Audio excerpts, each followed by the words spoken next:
Hi guys, me again, Adam, alcoholic, weed addict, checking in with your daily update on my sobriety journey from all mind altering substances. So yet again was another challenging day. It started in my dreams and it just seemed to be relentless all day.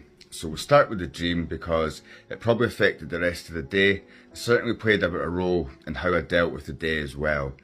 So at the start of the dream, my gran had died and it was her funeral.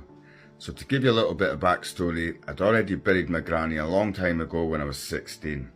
So went through with the funeral, and at the end of it, everyone went home and it was my job to single-handedly dig her grave with a spade, while her coffin sat next to me, just lying in the dirt. I dug about 3 spades worth of soil and then I just gave up. I chucked the spade in the ground and away I went. In the next part of the dream, I'd woken up the next day and I had been glad that I hadn't drunk on the day of the funeral, but there was a bottle of beer on the dresser next to me. Without a second thought, I took 3 swigs of the beer and I instantly regretted it.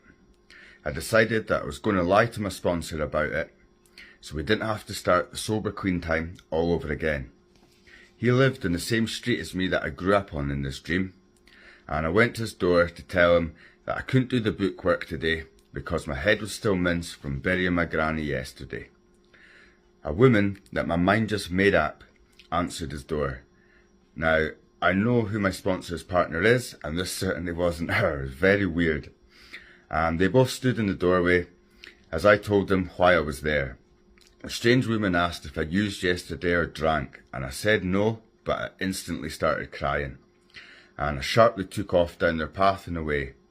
The next few hours of the dream were absolutely brutal, and I cried myself to the barely started gravesite where I was aware her coffin was still lying there in the dirt. I cried so hard with the feelings of regret, shame, guilt, and self-hatred that I'd never experienced in my life before. This was next level. I was walking along the road shouting, "I fucking hate myself, I fucking hate myself," over and over. And when I got to this makeshift gravesite, there was a group of around 10 volunteers. They were already digging the grave because they'd decided that I'll never get it done.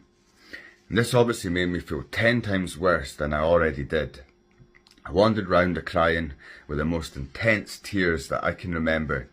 I continued to shout, "I fucking hate myself," over and over, until I got to a point where I realised that if I'm not honest with my sponsor,